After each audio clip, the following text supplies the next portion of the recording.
বান্দারে ও বান্দা গুনাহ কদ্দুর করছস? আল্লাহ 40 বছর 50 বছর তো গুনার মধ্যেই ডুবেছিলাম। বান্দা গুনাহ যে করছস এতটুকু বুঝতে পারছস? আল্লাহ বুঝতে পারছি। ভুল পথে যে চলছস এতটুকু বুঝতে পারছস? ডাক আসছে কার দরবার থেকে? বলেন না রে ভাই। কাদের জন্য? নামাজিদের জন্য। যারা গুনাহ করছেন তারা বলেন, আর যারা জীবনে গুনাহ করেন নাই চুপ করে থাকেন। আমি বলছি কারণ আমি নিজে গুনাহগার, সেটা আমি স্বীকারও করি।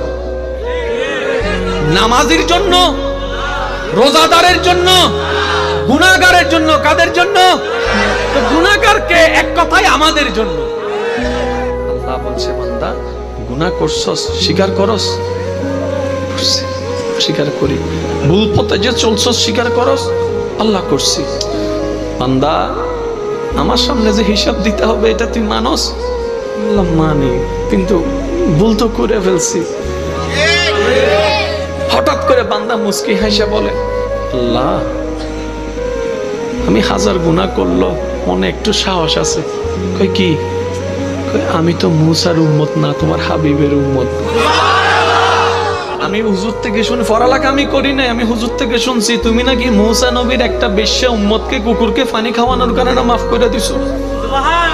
একটা কুকুরকে পানি খাওয়াইয়া যদি মুসা নবীর উম্মত মার পাই, যিনি কলিমুল্লাহ ছিল, আমি তো হাবিবুল্লাহর উম্মত, আমি তো তোমার নবিউল্লাহর উম্মত, আমি তো রাহমাতুল লিল আলামিনের উম্মত। একটু সাহস আছে কিন্তু বলতে পারতেছি না, কারণ তোমার আযাব তো বড় কঠিন, তোমার আযাব তো বড় কঠিন।